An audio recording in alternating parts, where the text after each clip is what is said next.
So it's a very cold day here. It's only minus 18 Celsius, which is 0 Fahrenheit, but the wind, I swear it's like minus 40 wind chill. It's like disgusting. I took my gloves off outside to film a reel for Instagram and just about froze my hands off. So we're having a kitchen day, getting all sorts of things done. And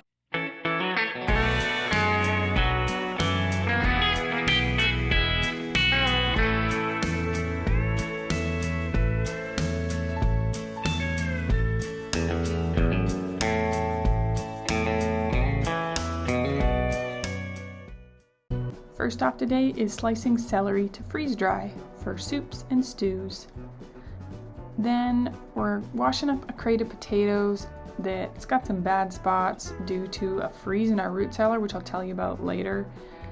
Just don't want these potatoes to go bad, so prepping them, washing them to bake a bunch, some just for eating, and then we're also gonna try freeze drying shredded potatoes for quick meals.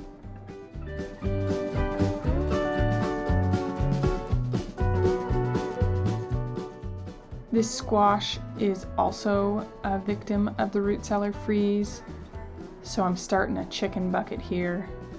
Actually, it'll probably go to the pigs. I'm probably gonna bake this and mash this and try freeze drying this squash too. And Freya had to get in on the action, of course.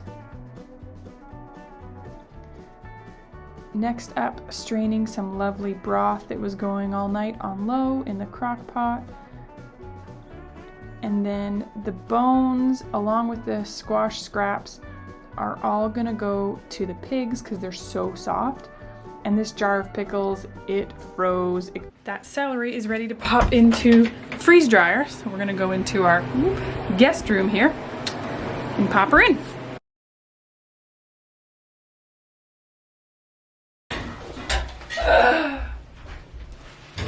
That feeling when you forgot to start the dryer. In the dryer was actually only 2 blankets, so I'm gonna pull them out and hang them up over the railing upstairs because I really want to keep the clothes going through. And there, laundry basket's empty, like our regular laundry. Our wool laundry basket's right here and it's empty. I emptied our laundry basket in our bedroom, kitchen, kids' bedroom. No other dirty laundry in the house. This is the point when then you start changing sheets, but we're just gonna pretend we're ahead. I'm often asked about what we use for a laundry detergent or a dish soap or whatever. This BioVert, it's a Canadian brand. I've been using it for 3 to 4 years. I really love it. And I also find the trick with laundry soap, like just use less than you think, guys. Like you really, like there's like the little lines on the inside, right? So I don't know if you'll be able to see this, but like I'm putting in a big, heavy load and I'm only putting 1 finger worth. Your clothes need less soap than you think. Save your money. Make it last longer.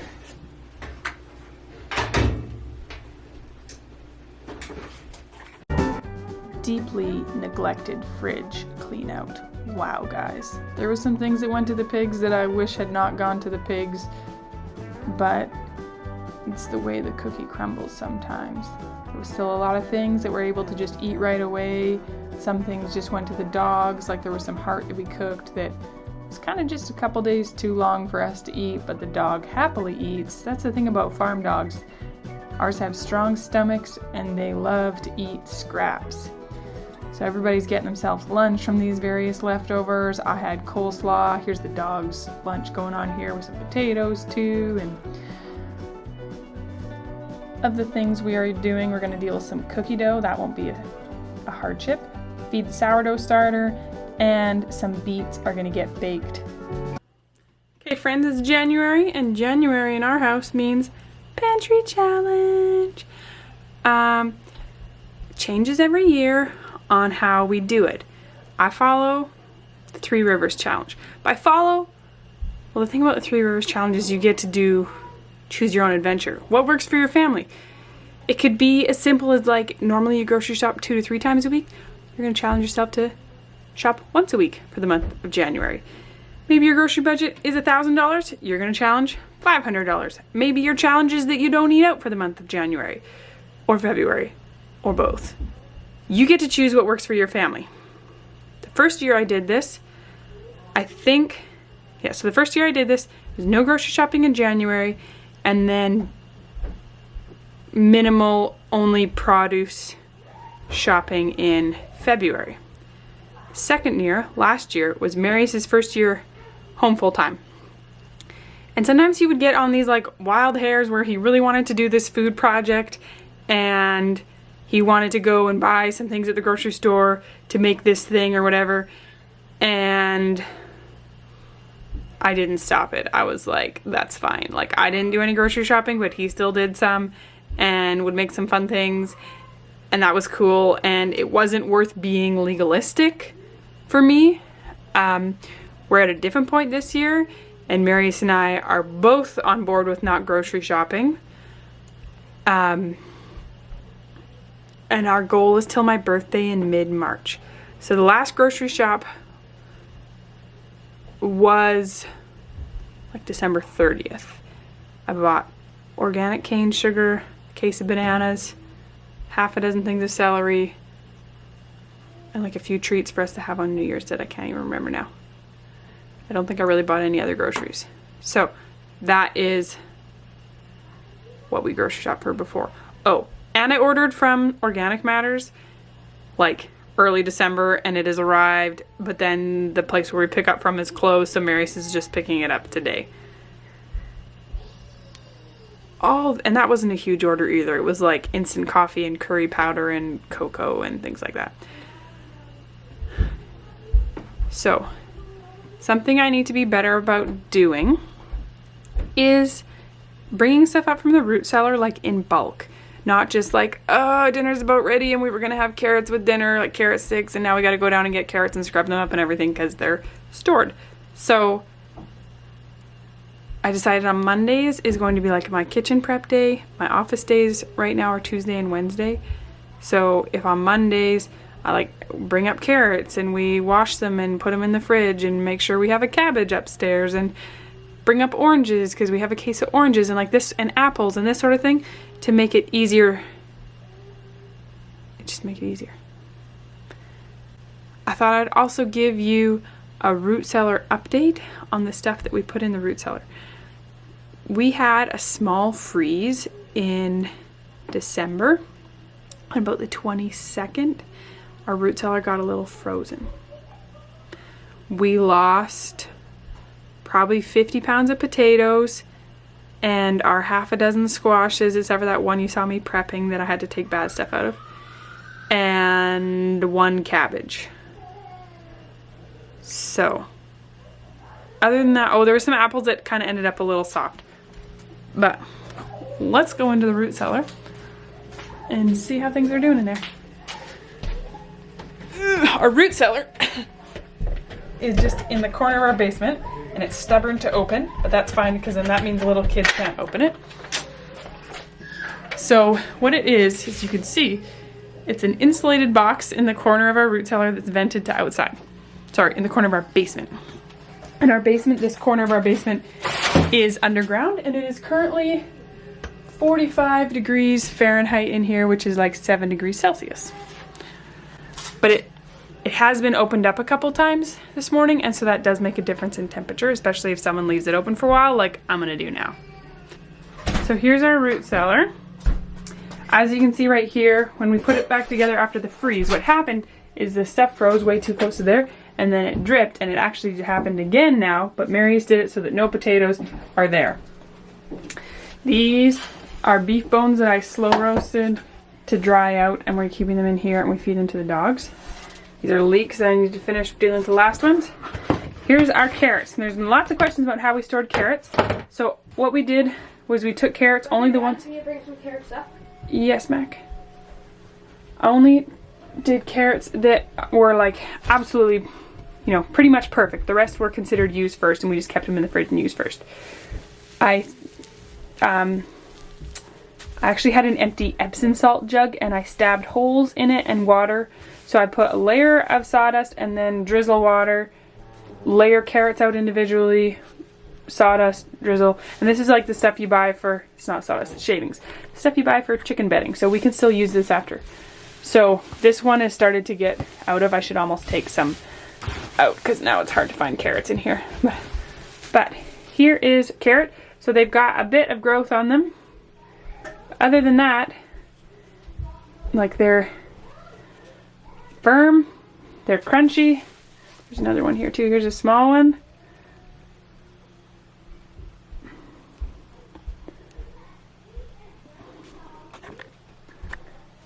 And yeah, like it's still crunchy, still terrific. So I'm gonna bring a bunch of carrots up. Let's see, we have a case of oranges and a case of apples. This is a soup from last night. These are our water glassed eggs, which we haven't started using yet, but we're probably going to be using them pretty soon. This is ghee and tallow. I have more tallow to render. Yogurt, fermented vegetables, some garlic, some cheese I need to vacuum seal, and more kraut, more cheese. Cabbages are still looking awesome. And yeah, very happy with how things are going in here. I took a tote of shavings out. I'm just gonna leave them down here in the basement, stir them around when I remember. Once they're dry, we'll throw them in the chicken coop, so no waste there.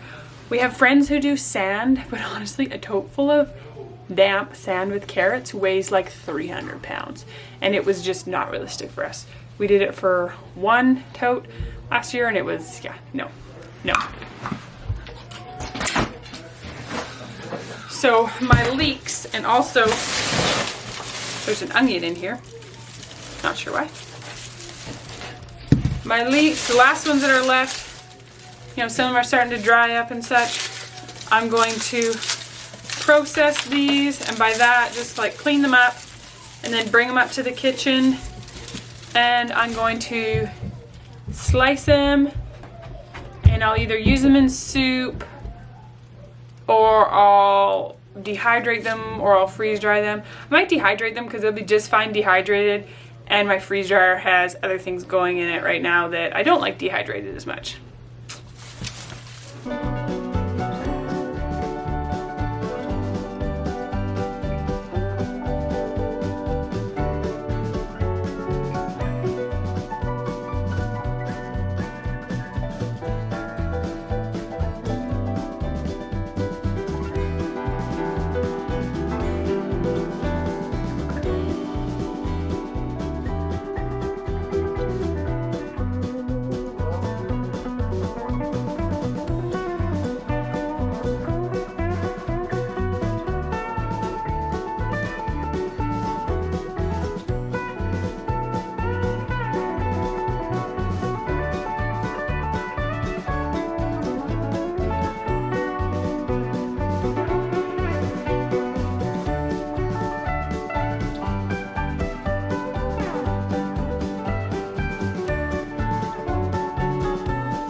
I thought I'd show you what we got from Organic Matters. Only one box arrived, the other box is still in transit. Cream of tartar. This is instant coffee for my in-laws. They love Organic Matters instant coffee. We got this size of the instant coffee. This is 2.2 pounds. It's a lot of instant coffee. They love it. They said it's like the best instant coffee ever. A gallon of shoyu, which is a naturally fermented soy sauce. It's, Ham, can you not? Because then it makes it so it focuses on you, not me. Okay? It's only water, soybean, salt, wheat, alcohol as a preservative, I guess. So there's no sugar, there's no colorings, there's no MSG and weird things. We also got a quart of tamari, which is wheat-free. It's gluten-free too, because it's only water, soybean, salt, alcohol. It costs more. This is to save for when we have people over who are truly gluten-free. We do just fine with the shoyu. Curry powder, and then one for my in-laws too. And powdered ginger, which I'll make hot, like we often put ginger in tea. So this tea cut ginger we get from Organic Matters. It's, wow, it's potent, and I kind of shook it a bit to like go to the side. Really delicious in tea. Sometimes when I'm making hot lemon and honey, I'll just put a little bit of this stuff in though, and it's really good. Okay, so where I'm at now is I still want to refill spice jars, and I may deal with potatoes, or I may just put them in the root cellar for now because they'll keep whole in the root cellar just fine because it's like a fridge temperature. Because I'm not going to shred them until they're ready to go into the Instant Pot. So I'm going to do those things, and then, what time is it right now? It's only 4:40. So maybe I pour myself a fun drink and finish my list.